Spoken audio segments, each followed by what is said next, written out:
Perfecto, profesora. Bueno, nada, la hemos citado hoy para iniciar el año de manera internacional, además les comento a los que están asistiendo a esta charla que ha sido una de mis mejores profesoras en la maestría que hice en Bogotá, en la Universidad de La Salle, y de algún modo también, les comento de chisme, la vez que fui a Bogotá me permitió visitar la sede antigua, que para nosotros es realmente la NASA, en archivística que tiene Bogotá, una cosa maravillosa, no se lo agradecí, de verdad que el espacio es fantástico, la arquitectura orientándose hacia la salida, la entrada de los españoles, fantástico. Así que si ustedes, bueno, ya la profesora no está trabajando en ALAGN, así que difícilmente podrán tener el lujo que yo tuve de visitar ese edificio. Bueno, profesora, la profesora es Adela del Pilar. em, Trabajó en el Archivo General de la Nación, como les decía. Y nada, cuéntenos, ¿qué está haciendo ahorita? Bueno, María Eugenia, en primer lugar, nuevamente muchas gracias por la invitación a este espacio. De verdad que es un gusto ver cómo cada uno de nosotros cuando estamos estudiantes y ahora que somos profesionales, pues nos proyectamos. Y es ahí donde nos encontramos nosotras. De verdad que me da mucho, mucho gusto estar aquí compartiendo ya en un espacio, ya no rol de estudiante profe o profe estudiante, sino ya de colegaje. Entonces, de verdad, muchas gracias y bienvenidos a todos y todas las colegas que de verdad se puedan acercar a este mundo de los archivos, la gestión documental y obviamente la gestión del conocimiento, porque al final todo eso nos enriquece básicamente. Ahora sí, respondo a tu pregunta. En este momento me encuentro trabajando como contratista en una entidad que se llama Centro Nacional de Memoria Histórica. Yo soy una profesional que apoya la Dirección de Archivos de los Derechos Humanos y estoy precisamente trabajando este tema tan bonito y tan interesante que también obviamente nos da otra mirada desde la archivística tradicional, la archivística de hoy, lo que vemos en el día a día en las entidades. Ahora estamos hablando de organizaciones sociales y hablamos de comunidades, de personas y su relación con los archivos. Exactamente, es precisamente lo que buscamos de algún modo. La orientación de la archivística no es otra cosa que la búsqueda de la verdad y la transparencia, ¿no? Y entonces calza muy bien en la temática del día de hoy porque precisamente los grandes compromisos del archivero, del archivista, como yo digo, tiene un rol de profeta y de mártir, porque toca denunciar y toca además soportar también todo el peso del ataque que podríamos tener a la hora de revelar de manera transparente evidencia, ¿no? De irregularidades. Así que me imagino que debe tener muchísimas temas, situaciones en ese sentido a la hora de poder organizar y escrutar y seguir un hilo conductor de la historia, ¿no? Para garantizar derechos ciudadanos, ¿no? Sí, sí, sí, este tema nos permite como trabajar en dos vías. Una, en la implementación de una política de archivos de los derechos humanos, que esta se avaló gracias a una ley que tiene Colombia, que también es la ley de víctimas, y trata de decir, oiga, también existe una memoria, la memoria simbólica, y esa reparación de la memoria simbólica es lo que nos ayuda como a dar la mirada frente a otras personas que también están construyendo sus archivos para esto que tú bien dices, para la verdad, para la justicia, para la no repetición, precisamente, y con eso poder entonces empezar también a ver los archivos desde el cómo yo como persona, como organización, como comunidad, reconozco a mis archivos como ese insumo importante de verdad y justicia. Y hablamos también de poder entonces no solo hablar de la implementación de la política, sino también de esa medida de protección de los archivos. Y esa medida de protección pues se hace gracias al reconocimiento que da otra herramienta que se está implementando, que es el protocolo de archivos de los derechos humanos.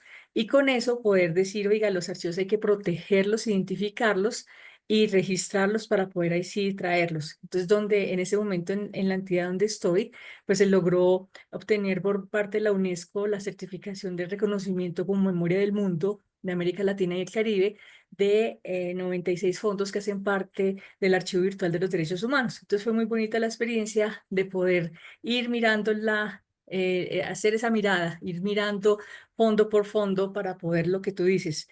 desde que la información esté clara, está transparente, se pueda consultar y pueda servir de insumo no solo a las personas que les compete, sino que nosotros como ciudadanos podamos darnos cuenta que también existe otra mirada desde los archivos y eso fundamenta el derecho ciudadano. Y desde ahí viene también el tema de la transparencia.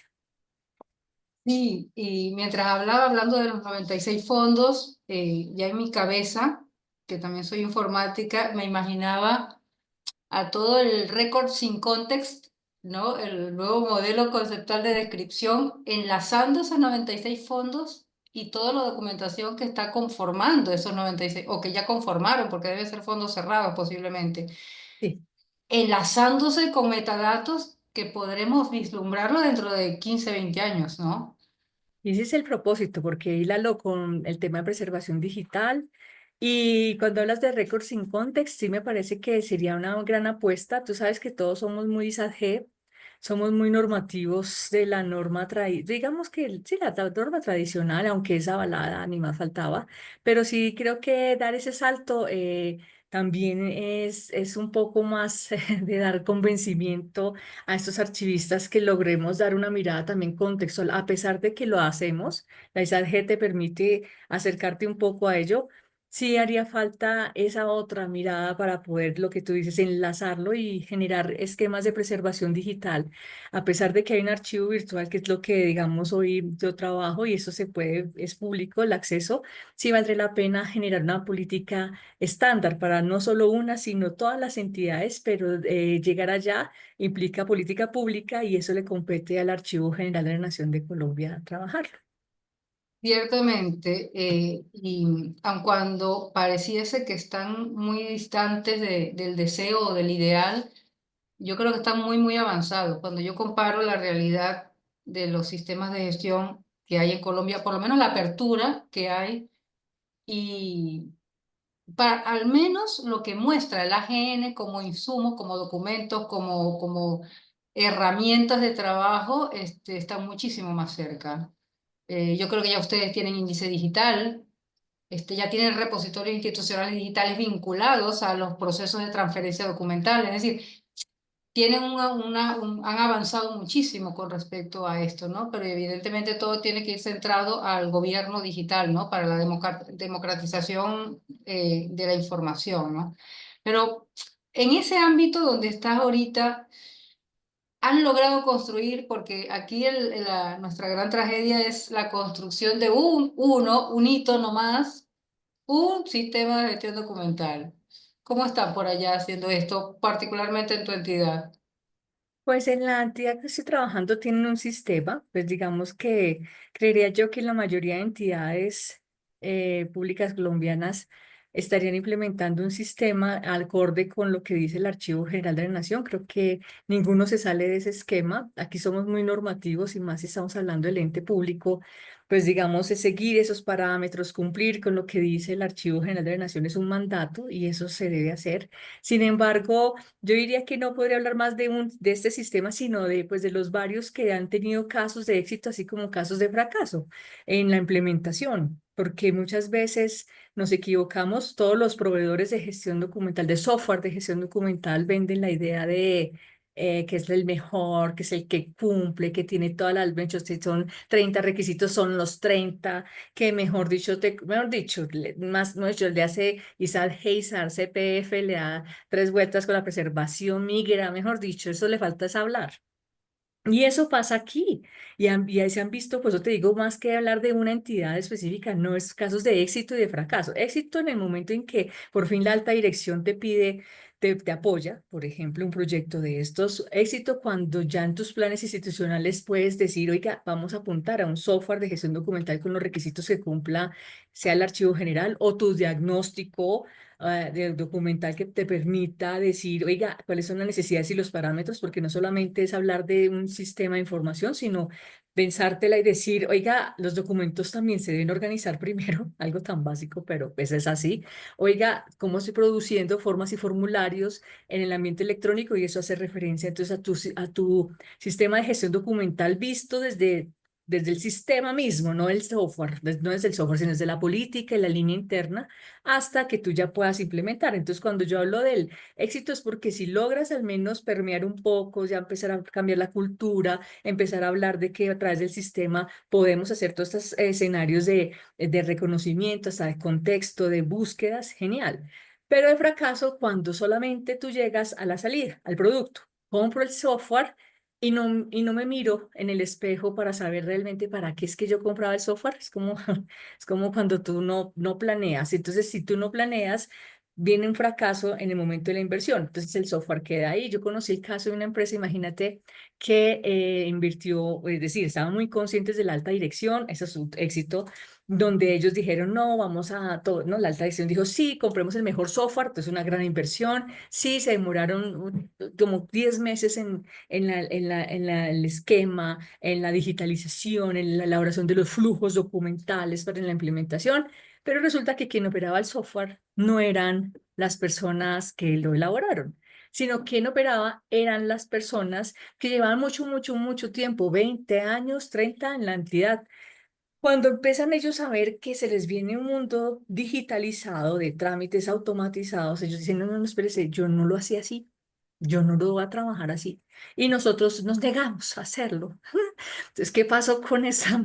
Pues hubo una gran inversión, el apoyo y todo el mundo, no, es que lo tienen que hacer, no, nosotros no sabemos ni siquiera qué es lo que me está diciendo, qué es qué es eso de Metato. Entonces, conclusión, entonces digamos que hay esa gestión del cambio en esa proyección y planeación del proyecto falló en la medida en que no involucramos no solamente a la alta dirección como bien debe ser, sino también a las personas que hacen parte del proceso para que se empiecen a adoptar y decir que esa resistencia no sea un obstáculo. Y precisamente el proyecto se retrasó un montón en arrancar porque la gente no entendía, decían, nosotros no entendemos, no podemos hacerlo. Y eso sobrecosteó y eso pues marginó y realmente ese detalle tan pequeñito hizo que la cultura, pues obviamente se llevara el proyecto por delante, la cultura organizacional. Claro, aquí en Perú cuando se incorpora la maravilla, yo siempre como decimos aquí en Perú le tiro cohetes al reglamento de gobierno digital que para mí es impecable dentro de las posibilidades de que alguien que no es archivista haga esa maravilla, sino un informático es realmente excepcional.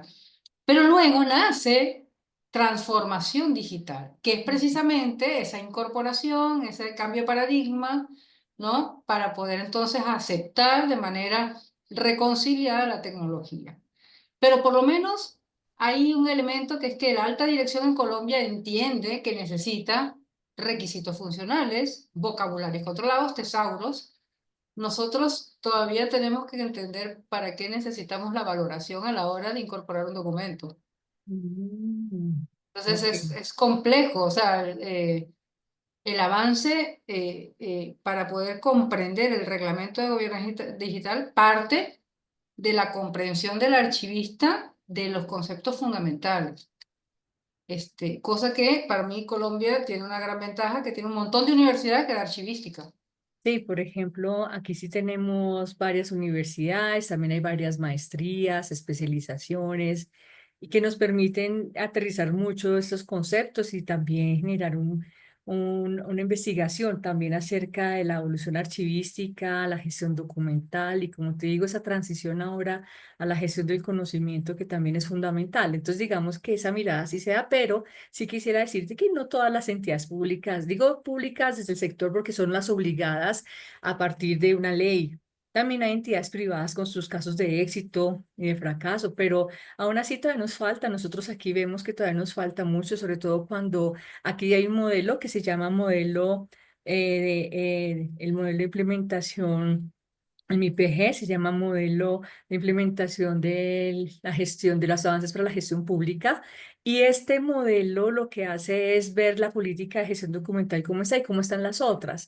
Y quizás a nivel de entidades del orden nacional que tienen un poquito más de recursos, van un poquito mejor versus las entidades territoriales que son menos recursos y que pues se les pide también mucho. Entonces también todavía estamos con esa batalla así como ustedes frente al reconocimiento de los archivos, sobre todo con esa importancia de esa sensibilización, que a pesar de que hay una ley que demanda esto, sí a veces hace falta, nuevamente sigo insistiendo que el tema cultural mucho más, sobre todo también si tú ves este ámbito de los ciudadanos, entonces hoy en día pues obviamente hay ciudadanos que se organizan y empiezan a crear archivos comunitarios, que es un concepto también muy bonito que se viene trabajando hace rato, pero que desde la ALA, por ejemplo, ahorita hay un grupo muy interesante que está trabajando ese tema y estamos tratando de reconocer que los archivos comunitarios, que esos no son, ellos no están mediados por la ley, no, ellos no, ellos quieren es tener su archivo, desean tener un archivo por una necesidad. Volvemos al tema de justicia, reparación o repetición, sea el tema de cultura, sea el tema de poder dejar un legado, sea el tema de la motivación de, oiga, ¿qué hacemos con esos documentos? Venga, organicémonos para poder hacer algo en pro de mi comunidad. Y esos archivos comunitarios tienen otra mirada que permiten también generar un interés. Esto es por motivación de, pero un ciudadano del común pues a veces hablarle de archivos es complicado. Y de ahí el lenguaje que pues también tratamos de modificar. Por eso la invitación a la innovación, independientemente si estás en Perú, si estoy en Colombia, si estoy en cualquier parte, para poder transformar, quizás no cambiarlos, pero sí transformar las formas de narrar los hechos para que los archivos se conviertan en algo tan cotidiano que podamos obviamente tenerlos a la mano. Aunque así es, lo que pasa es que no somos conscientes de ellos, ¿no? Y ciertamente hasta la presentación del gobierno digital, el proceso de digitalización tiene que ser paulatino, respetando la cultura, de manera etnológica, y a veces es forzada, porque quien lo hace no tiene la mirada del ciudadano, tiene la mirada del gestor, y eso rompe muchísimo la comunicación. Nosotros sí tenemos acá en gobierno digital, en la plataforma go.pe, maravillas. Maravillas que han habido avances, ha habido gestiones en la PCM que han retrocedido, ahora han vuelto a avanzar y están en esta, ¿no? En un oleaje de capacidades e incapacidades.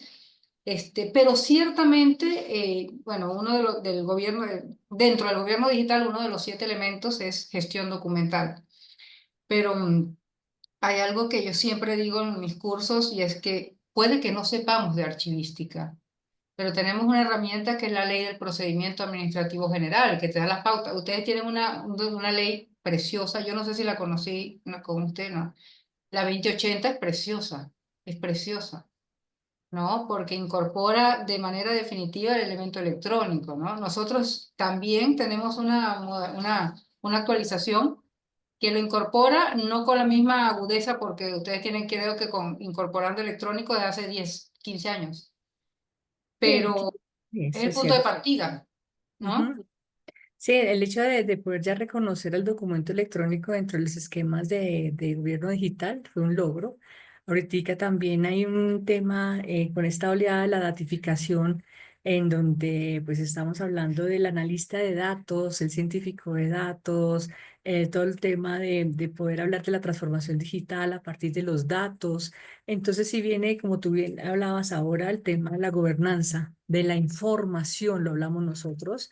Sin embargo, pues con todas esas estructuras, digamos, hay unos temas de arquitectura empresarial que bien lidera aquí el Ministerio de las TICs y hacen que también se reconozca el dato como ese factor fundamental o insumo clave. Ahora la pregunta es, en esa transición, ¿nosotros cómo estamos? Y sí, hay unas normas que hablan también de poder reconocer ese ciclo de vida del dato, por eso hablamos de la preservación, por eso hablamos de la ley antitrámites, por ejemplo, y una cantidad de elementos que permiten acotar procesos. Y ahora que tú estás hablando de poder registrar todo por medio electrónico, por ejemplo, hablamos de la misma firma como ese valor.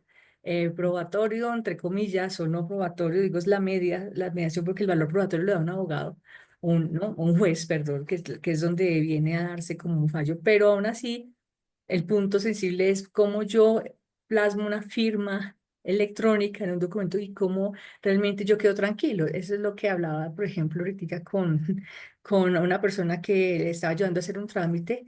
Le dije, bueno, firmemos. Entonces me dijo, ayúdame a firmar este documento. Perfecto, usuario, clave, el código me llegó y lo ayudé a firmar. Y no fue más. ¿Y dónde está mi firma? Le dije, ya lo firmamos. Pero eso es un relevo generacional de personas ya de 70 80 años que permitan, que no lo ven como dicen, me decía ella, pues, oye, pero ya lo firmaste. Y yo, sí, mira, diga, ¿en qué horas? Ahí está.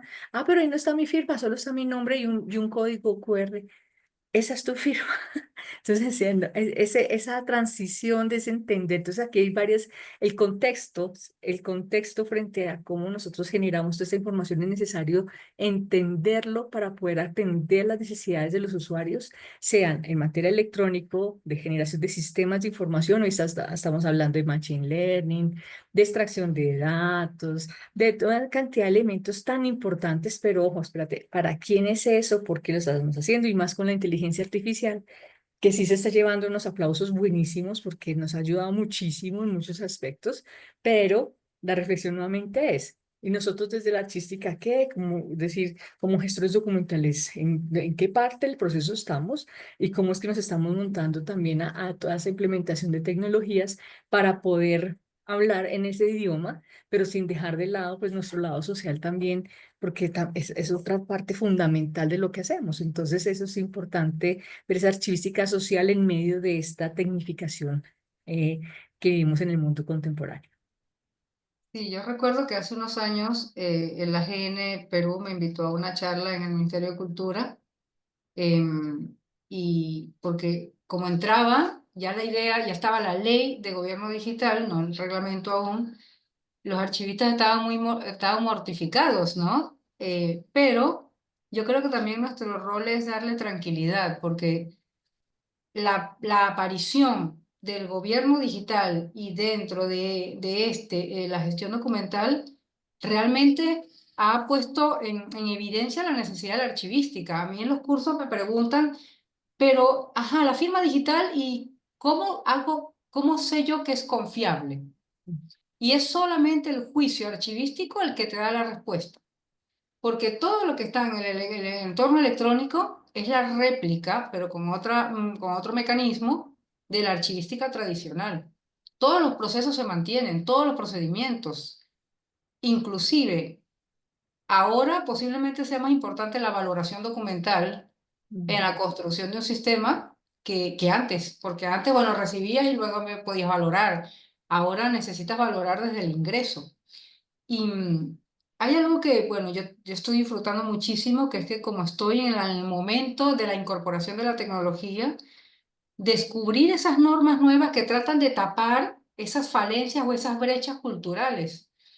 El año pasado salió una norma del Ministerio de Justicia reconsiderando el tema de la firma digital, completándola. Es decir, sabes que cuando hay una firma digital, la representación imprimible no hay que autenticarla. O sea, eso es un fenómeno que tenemos acá. Ustedes no tienen nadie, creo que en el resto del mundo no hay autenticación de documentos, solo nosotros para evitar una, ¿no? falsificación. Aquí también. ¿Ahí también? ¿Sí? ¿También? Nosotros Bueno, también autenticamos algunos documentos, sí, pero bueno, cuéntanos tu historia de la firma electrónica y esa bueno, sí que lo lo conozco. interesante es que Mm, en cada curso, más este año dimos un curso de firma digital y ujú. ciudadanía, gobierno digital, firma digital y ciudadanía. Y me decía, pero ¿qué hago yo cuando me piden que esta representación imprimible esté autenticada? Es que ya de por sí existe, ¿no? Y el Perú ya ha incorporado dos modalidades de evidencia de la autenticidad del documento. Pero es interesante porque frente a las necesidades, el Estado está poniendo esos parches necesarios, ¿no? Entonces, cosa que era caca, no toques, eso no lo puedes autenticar, ahora te dice puedes autenticar, pero para incorporarlo dentro del expediente, dentro de tu organización. Entonces ya comienza como a abrirse, pero de manera lógica, ¿no? Pero esa manera lógica solamente te la da la archivística, no te la da la tecnología, solo te la da la archivística, ¿no? Casada con las leyes de procedimiento administrativo. Pero es apasionante, pero también me doy cuenta que no es fácil. Sí, así es. Sí, en nuestras normas tenemos, en enero que presenté este curso, por lo menos en 25 lugares de diferentes normas hablan de la equivalencia funcional. Ujú. Y en una norma 10 veces, equivalencia funcional, para entenderla. Y aún así nos cuesta. No, total, eso es la cultura pesa muchísimo y eso que nosotros, digamos que llevamos en avanzada, sí, algunas normas, hablar de firma digital y firma electrónica no es en este momento un tema, un tema precisamente nuevo, tan reciente, pero aún así se acelera con la pandemia, pero logramos pues digamos, enfocar algunas cosas. Las claridades están, pero no, aún así todavía cuesta reconocer que es una firma digital, que es una firma electrónica y por lo tanto culturalmente permearla es complicado. Entonces, por eso es que resultamos poniendo la firma, el garabato que uno hace de firma en los documentos y dice que esa es la firma digital o electrónica, no importa cualquiera. Para, a veces la gente dice eso es lo mismo y no es, pero aún así romper la cultura de esto que te estaba contando del código frente a la doble autenticación de un documento para que pues pueda seguir un trámite es como, ¿y por qué me piden eso? Y yo, ¿por qué tengo que eso? ¿Que eso es la firma ahora? Es pura cultura precisamente en ese tema y es complicado. No solamente entonces esto nos deja lecciones como dejarlo en una norma, sino seguimos hablando de cómo lo implementas. Y eso que desde la academia estamos trabajando mucho frente a esa concepción, sin embargo, logra permearlo a la persona de tu cultura organizacional para que logre, digamos, entender qué es lo que está haciendo. Y entonces ahí es donde, por eso te digo que la transmisión, el lenguaje, la forma como tú lo dices, el mismo tema de innovación que no solo es tecnológico, sino también socialmente se debe ver para poder entonces entender que tú lo puedes hablar diferente y no estamos diciendo que el concepto no sea el que es. Y eso sí es una invitación que debe permear a todos los profesionales, porque si no logramos o estar en el lenguaje apropiado o realmente recrear el lenguaje para poder obtener resultados, nos va a ser muy difícil que nos sigan entendiendo. A veces nosotros sufrimos de incomprensión total, de rechazo absoluto, en donde no reconocen realmente, pero ustedes qué es lo que hacen. Y por eso a veces nos preguntan siempre, ¿ustedes qué es lo que hacen? ¿Por qué ustedes hacen lo que hacen? Entonces, si estoy hablando, por ejemplo, el tema de la transparencia, yo necesito que la transparencia la entienda el ciudadano, que es a quien yo me debo. Sí, yo me debo es al ciudadano. Pues los archivos se deben es al ciudadano. Nacen precisamente con ese uso y ese valor implícito. Entonces, si el ciudadano no me entiende, porque yo le hablo, sí, del ciclo total y le hablo del ciclo vital y le hablo de la firma electrónica y digital, ¿qué es esto? ¿O para qué me sirve? Entonces, esos son los lenguajes que sí hay que cambiar, independientemente de las normas o independientemente del mejor software, lo que hablamos. Hoy en día hay muchos avances, si uno mira a otros lugares del mundo frente a esos avances en materia de preservación, implementación de sistemas, hay unos archivos históricos muy bonitos, el mismo Records in Context, y se va haciendo una avanzada frente a quienes han implementado realmente y son archivos históricos o fotográficos muy bonitos frente a la implementación de lo que tú quieres entregar, pero ¿entregar a quién? A los investigadores, a los estudiantes o a quién, ¿cómo haces que el ciudadano de pie de verdad te mire realmente? Ese es un reto importante. Sí, es que ciertamente nuestros empleadores son los ciudadanos, ¿no? Mm, Servicios hacia ellos. Y es necesario transparentar la complejidad de la gestión documental a ellos, es decir, que solamente sea una pantalla o una persona, no sea un proceso trágico, ¿no? El eso, proceso trágico tenemos que procesarlo al interior de la organización, pero que no se visualice. sí, Él eso es no tiene cierto. por qué sufrir. Ya de por sí hay un trauma porque tienes que hacer el cambio entre el rostro y la pantalla, ¿no? Sí. De Este, acuerdo. Se supondría que aquí le juegan mucho el concepto del valor público y a la generación de la confianza del ciudadano. Entonces, por ejemplo, ahorita que se habla de transparencia y rendición de cuentas, que van unidas, van las dos de la mano, pues se supondría que yo te estoy dando las herramientas, señor ciudadano, para que me puedas auditar y me puedas decir qué tan bien o qué tan mal estoy haciendo las cosas. El tema de la corrupción, pues obviamente es un tema central y a través de los archivos se podría evaluar esa parte y la respuesta es sí. El punto es entonces es cuando aquí tenemos una ley que es la Ley de Transparencia y Acceso a la Información Pública, en donde le están diciendo al ciudadano, bueno, ciudadano, usted puede consultarnos lo que quieras, pero en esa ley, entonces uno dice, pero todo lo que yo quiera, entonces uno dice, no, no, espérese un segundito. La ley te está diciendo en qué condiciones vas a hacer las consultas. Desde ya te lo digo, ciudadano. Ojo, porque si son temas que van a afectar la integridad de la persona, el buen nombre, pues son temas reservados. Yo no te puedo dar esa información. Pero si son temas que pueden ser de acceso público, entonces ahí es donde yo sí te puedo dar esa información. Y eso implica entonces que, por eso es que en las páginas web de aquí de las entidades públicas hay una ítem de transparencia, un link en donde tú entras y empiezas a ver el desglose de los productos que pide la norma para que podamos obviamente enfrentar esas acciones. Ahí es donde viene como el éxito del asunto. Éxito y no éxito, porque nuevamente, pues el ciudadano a veces no entiende es para qué pones ese botón, pero bueno. Eso es otro tipo de enseñanza. Sin embargo, aquí se apuesta a que yo por transparencia te digo, mira, en qué invertí mis recursos y están los documentos de archivo ahí presentes. Mira, la exposición final están mis tablas de retención ahí. Mira, esos son mis inventarios, es lo que yo manejo. Ahí está la transparencia. Y obviamente, si hablamos del tema de rendición pública, pues hay cruzas, precisamente que esos archivos son los soportes de las decisiones administrativas y por ende las dispongo a usted, señor ciudadano. Entonces ahí es donde uno ve los archivos de forma transversal. Están obviamente siendo soporte de, están digitalizados o están creados nativos electrónicos también, pero yo se los dispongo al ciudadano y le digo, mira, eso es lo que tú puedes consultar y si requieres algo más particular, tendríamos que evaluarlo teniendo presente que no vamos a afectar a otros ciudadanos por esta misma causa. Entonces, digamos que eso es un análisis muy interesante que le hace esta ley, le hace una gran apuesta a esos principios de la transparencia, donde la gestión documental está involucrada como un ítem importante, explícito, declarado, y es ahí donde jugamos ese valor, esos elementos esenciales o cruces de instrumentos que permitan hacer todos esos seguimientos. Sí, y la ventaja de tener una ley es que obliga a las entidades a cumplir, porque hay plazos perentorios, hay silencio administrativo positivo o negativo, y si el ciudadano no queda satisfecho, puede irse al Tribunal de Transparencia del Ministerio de Justicia. Es decir, Y ya, aquí hay unos entes de control y digamos que hay un índice de transparencia que lo miden desde dos entidades. Una es la Secretaría de Transparencia y la otra la Procuraduría General de la Nación. El índice de transparencia de la Procuraduría también dice, bueno, ¿qué pasa? Entidades que no publican. Y la Presidencia también hace seguimiento a la implementación y obviamente de todos los demás. Pero pues eso se hace también a través del modelo integrado de planeación y gestión que bien te comentaba que existía, porque si eso es una política lo que se hace aquí es también medir qué tan transparentes somos o qué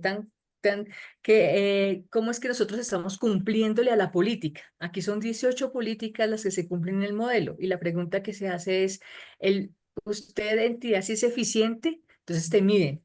Tenemos la medición de la política, entonces se mide la política, tienen unas puntuaciones y a pesar de tener esas puntuaciones, tú dices, estoy bien, es como un parcial, un examen. Sacaste autodiagnóstico. 5 o te rajaste. Entonces, digamos que ahí es donde, ¿qué pasa si te rajas? O en dónde hay que mejorar.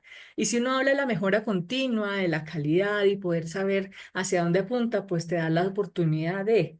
Y ahí es donde los archivos siguen siendo transversales, es necesario que se organice la información, es necesario saber qué realmente se necesita para recuperar la información. Lo que pasa es que se cree pues digamos, el imaginario es que yo digitalizo todo y ya, quedó lista la transformación digital y no es así.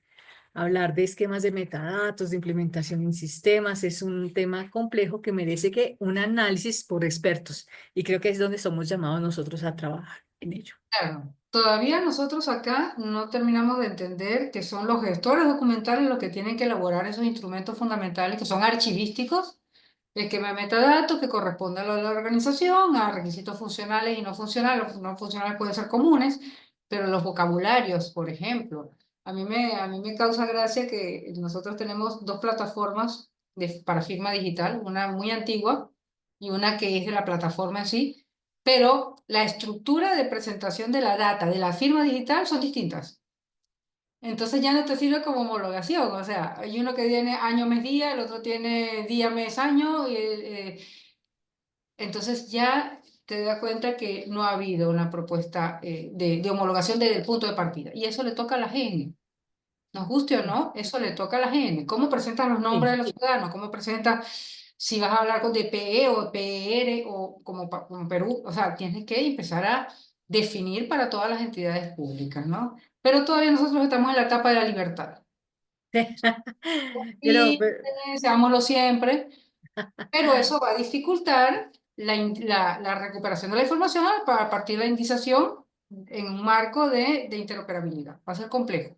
Uf, sí, y eso es una apuesta también grandísima porque es necesario llegar allá. Volvemos a ese término que tú decías, no generar un trauma al usuario, sino facilitarle las cosas, pero para ello sí se requiere realmente un análisis bien concienzudo y sobre todo una ejecución de proyecto. Aquí se le está apostando o se le está apostando todavía a un proyecto que no sabría si toca su nivel de implementación, pero sí era el expediente judicial digital. Y ese expediente judicial digital, su apuesta era pues que se pudiera de forma transversal consultar un expediente para saber cómo iba un proceso, un caso.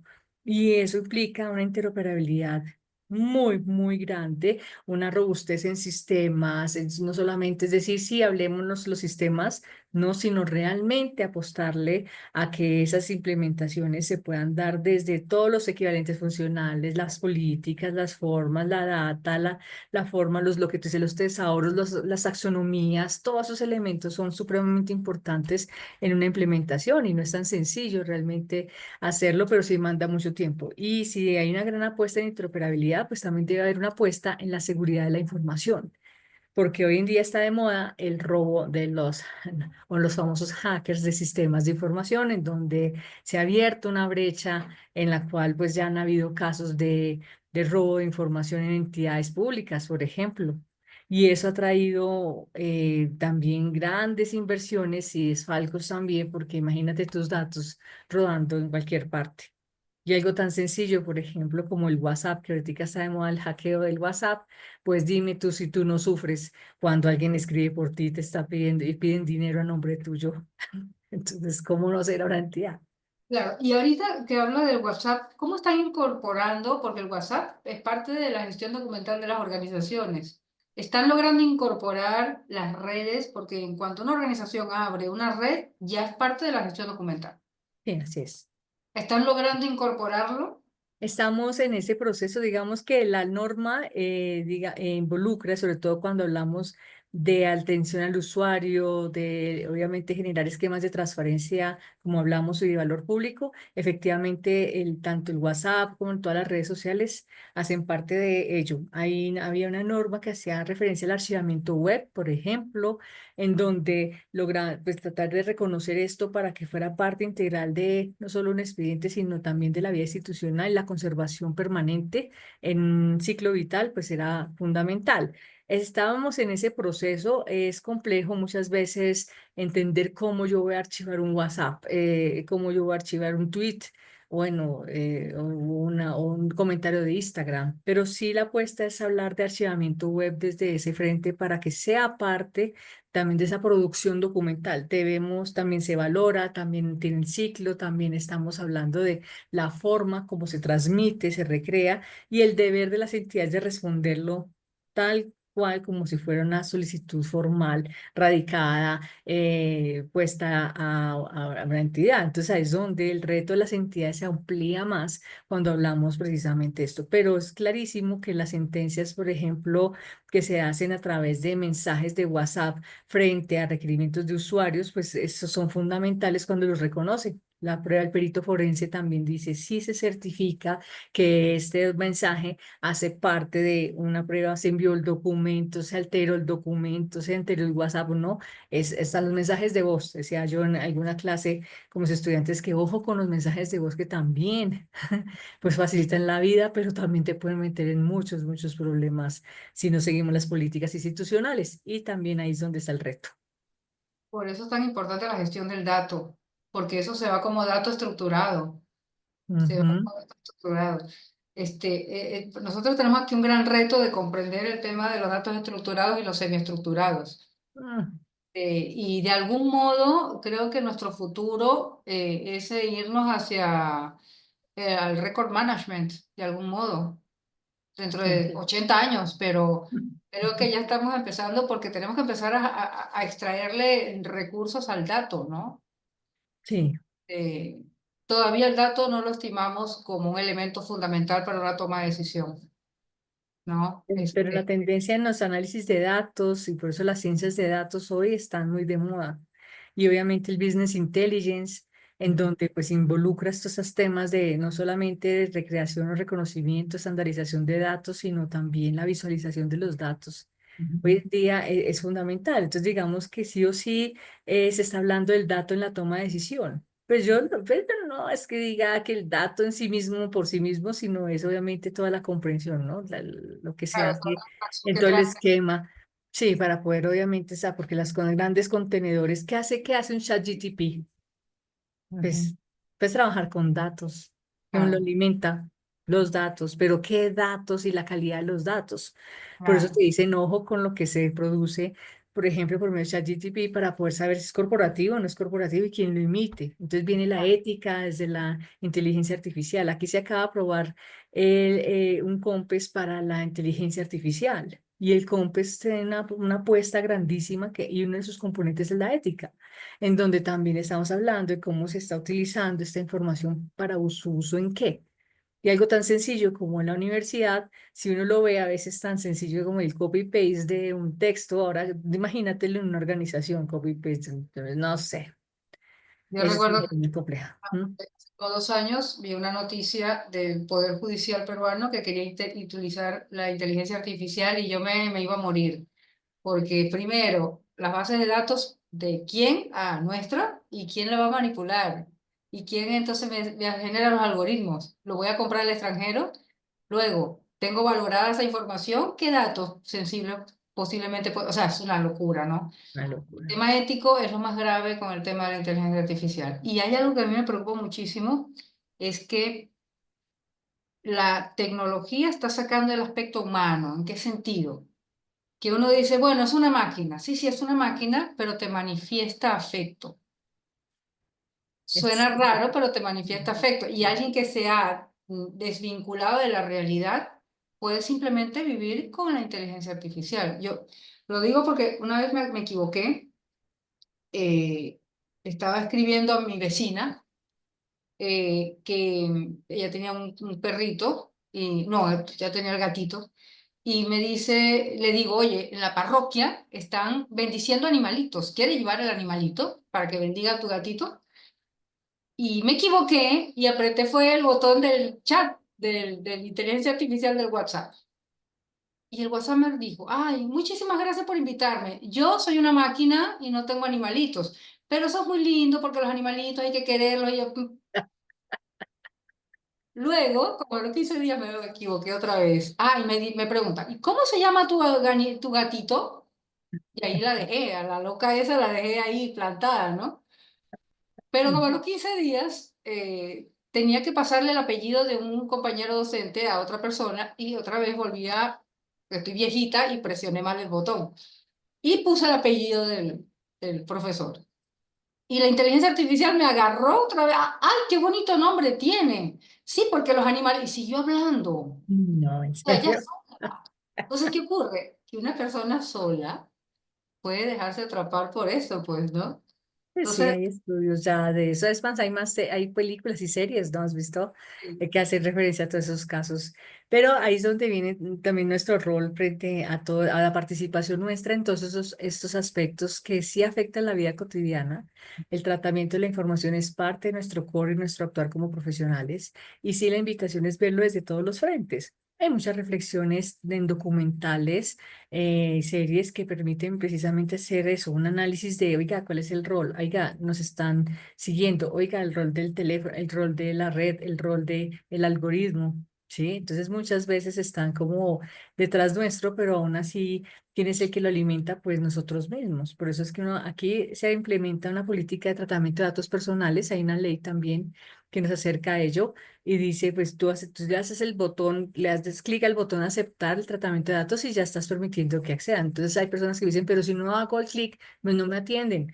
Ah, entonces, ¿cómo hacemos? Entonces decimos, listo, yo hago el clic, pero entonces tienes unas cookies. Cuando tú dices aceptas todas las cookies de la pantalla, pues uno dice, sí, acepta, acepta, rápido, rápido, pues porque tú necesitas. Y no, si tú, nos tomamos el trabajo en leer realmente qué dicen, pues yo creo que tú dirías, uy, esto no, esto sí. Y es ahí cuando vienen todos esos elementos a jugar un papel importante.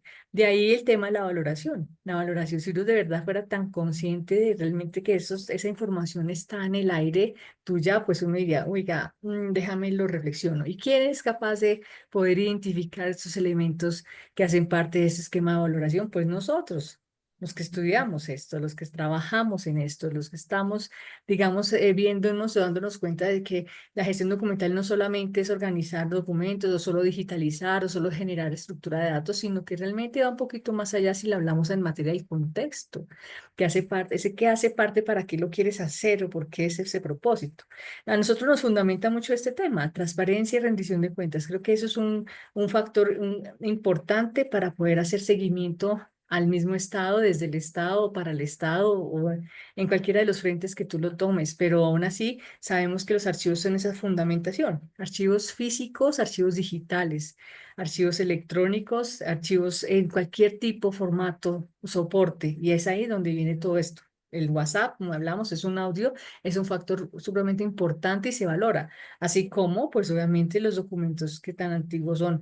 El tema es que dar ese salto a entender que esos elementos, esos documentos electrónicos también son parte y como me dicen, ¿y en dónde es que los vamos a dejar? Ahí es donde viene el reto del alojamiento, el repositorio y la forma y la estructura que tú bien explicabas ahora.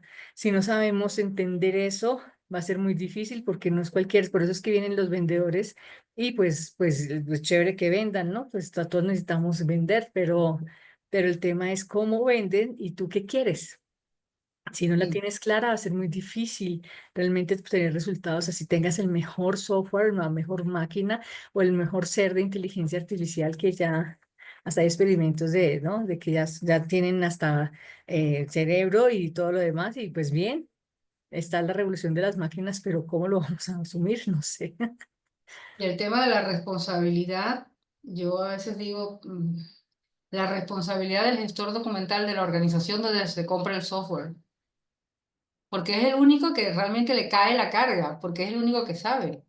Dice, no, es que tú no eres el jefe supremo. Sí, pero eres quien tiene que avalarlo y entonces ahí entra lo que yo digo, el rol de mártir. Es, eso está mal. No hay que comprar, está mal. Y terminas yéndote porque no Ujú, puedes aceptarlo, porque si no ujú. eres corresponsable del problema. Y ese Es, es un punto, sí, así es muy sensible el asunto, pero volvemos al tema de la ética, ¿ves? Que al final podemos tener el mejor software, tenemos los mejores conocimientos, pero también una ética y una responsabilidad. El tema de la valoración es tan sensible, a veces la gente o creen que es un tema de copiar y pegar la razón de la disposición final de un documento. Y obviamente enfócalo no al tipo, sino a la agrupación misma, el propósito, volvemos al sentido lógico. Es un tema muy complicado porque al final, pues todo el mundo dice, es lo que decía hace poco unos estudiantes, sí, selecciona el 5% de la muestra y el resto elimínalo. ¿Es en serio es el 5? ¿Y por qué no puede ser el 10? ¿O por qué no puede ser más? ¿Es cualitativo o cuantitativo? ¿Cómo eh, vas a hacer? hay una en Colombia y además en Perú hubo una norma donde se incorporó valoración, proceso intelectual y es eso. Y es cada caso, es distinto. Y Eso. necesitas el análisis y no vas a sacar un proceso de valoración en 6 meses. Posiblemente es mucho más complejo. Y tienes que discutir con 1000 personas para poder llegar a algo que a lo mejor al mes de aprobado lo cambias.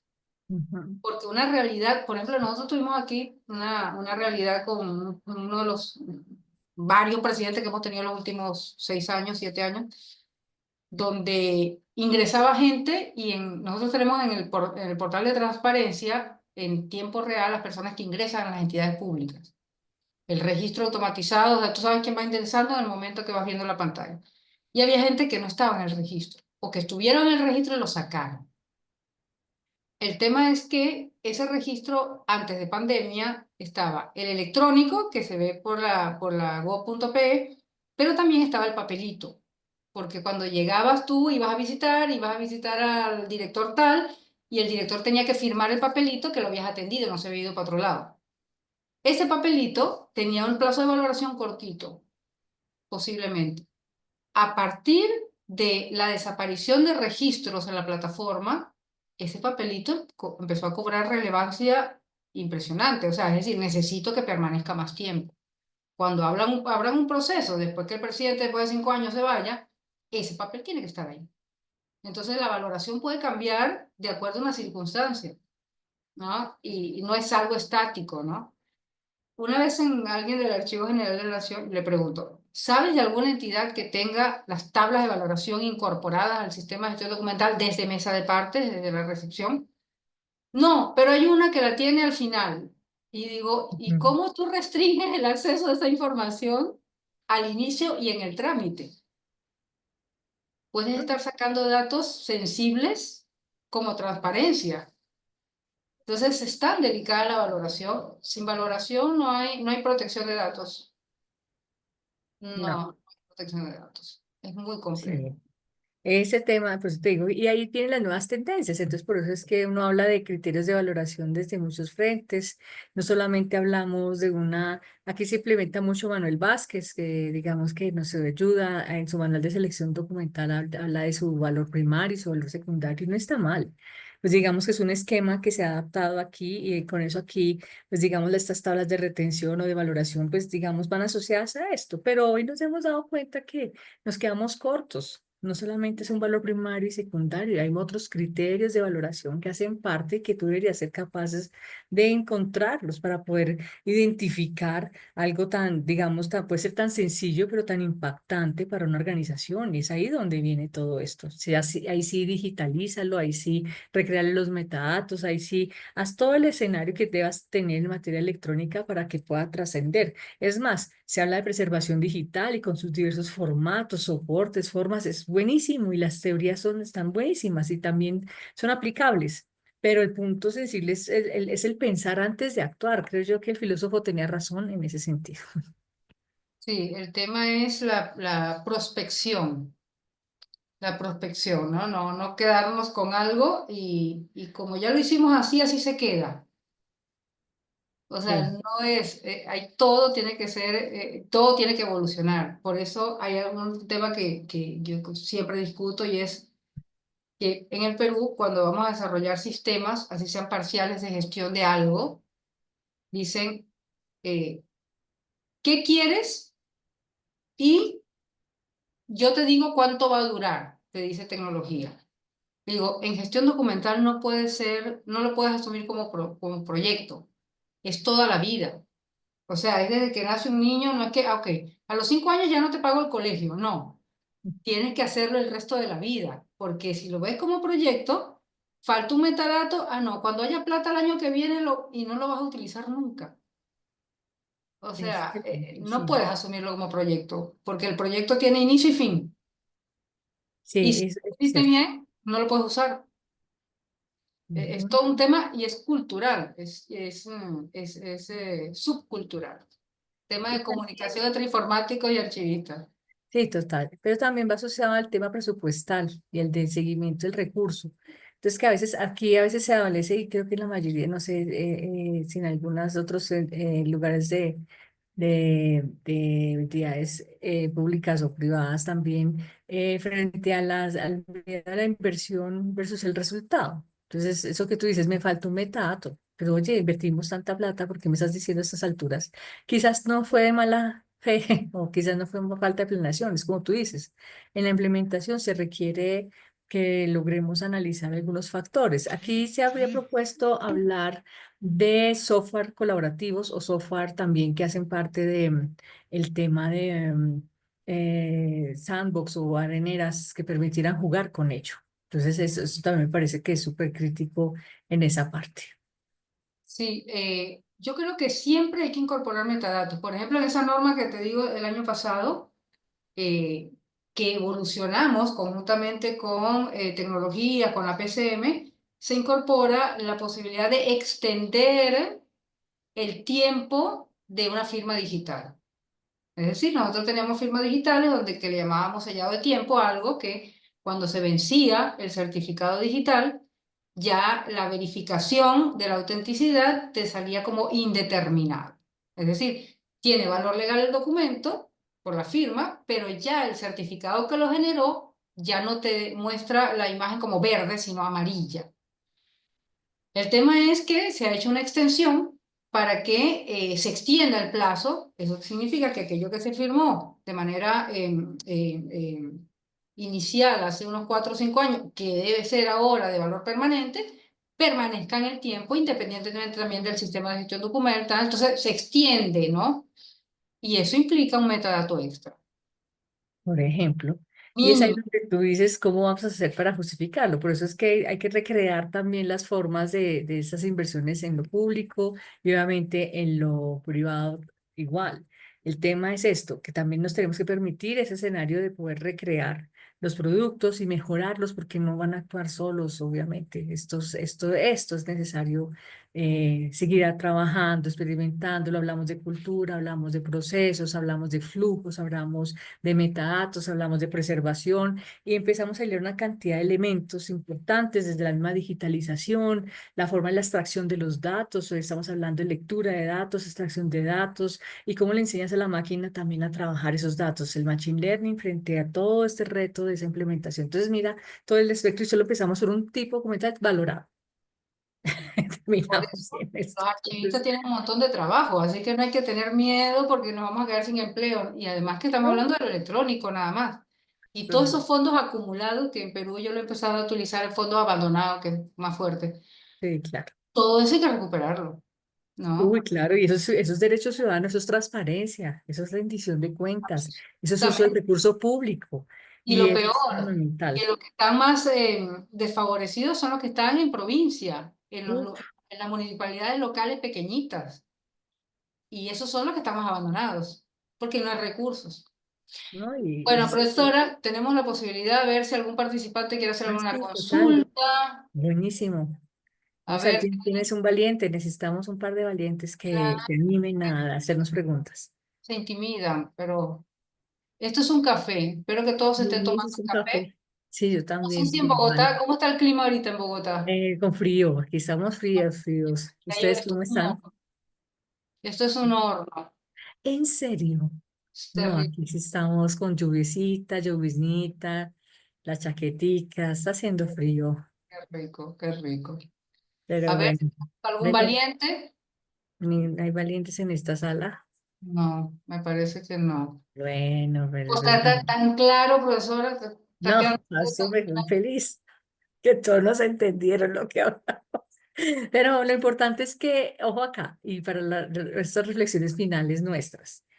Esos escenarios son para ustedes, digamos que la forma de poder ir hilando algunas temáticas que podamos seguir desarrollando más adelante, ya sea obviamente desde tu actuar como profesional, como interesado en la archivística, como obviamente persona que quiere evolucionar en este tema o seguir aprendiendo. Como decías tú, María Eugenia, nosotros no nacimos solos, no es un único espacio, es decir, esto no es de ensayo y error y qué pena que me va a equivocar, pues no, porque al final entre todos construimos comunidad. Y si queremos construir la comunidad, pues es necesario reconocernos, hablarnos e ir hilando y generando lazos que permitan, obviamente, entender de qué se trata esto. Entonces, ahí es donde viene este reto para todos y todas. así es. Hemos hecho, Jenny está preguntando, Jenny Bendezú, ¿habrá asistencia? Sí. ¿En qué sentido?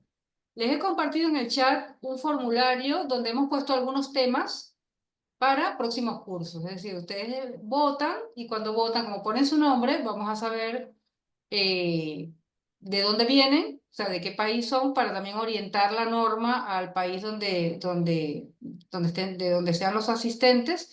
Sirve de asistencia y así también pueden elegir algunas temáticas, porque la idea es esto que hemos hablado hoy no es muy simple, pero en la medida que uno lo escucha y lo vuelve a escuchar, y en la otra charla hablamos más o menos de lo mismo, esto se va articulando y comienza a conformar una arquitectura que al final es lo que deseamos, ¿no? Una arquitectura como le llaman en Colombia empresarial, nosotros le llamamos aquí arquitectura digital, pero también es mental, para poder ir armando las piezas de modo que como archivistas se nos simplifique también la vida para comprender la realidad y fundamentalmente las necesidades del ciudadano, porque las entidades públicas no tienen otro sentido más que atender los requerimientos de los ciudadanos.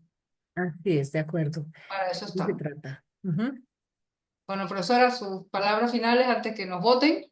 Bueno, pues nada, agradecer nuevamente, María Eugenia, tu invitación, agradecer este espacio, las personas que asistieron, de verdad, muchas gracias. Esperamos que de verdad respondan ese cuestionario, pues obviamente de gran interés para nosotras y para todos, porque al final esta gestión documental no se construye sola, la archivística misma está en constante evolución y la invitación es a que queremos más experiencias, comentar más, experimentar más y obviamente aprendernos más. Entonces, nada, María Eugenia, muchas gracias por haberme invitado a este espacio.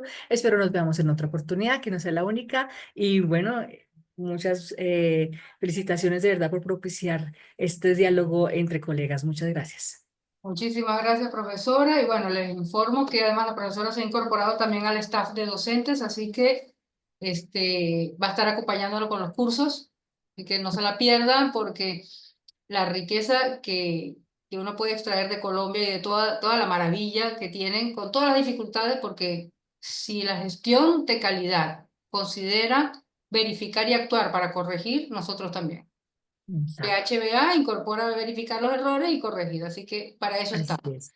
Total, Bueno, total. estimados, espero que puedan llenar el formulario, ahí tendremos la asistencia y para también invitarlos a las capacitaciones, a los cursos y a los webinars que debemos comenzar a hacer otra vez este año. Así que muchísimas gracias, profesora, muchísimas gracias a los Gracias. asistentes y nos estamos viendo en una próxima oportunidad prontito. Listo, gracias. Dale, chao.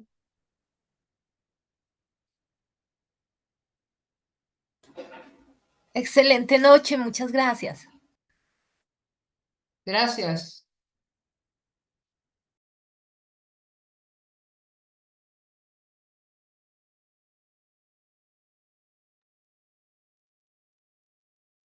Ya cerramos, ¿cierto? Sí.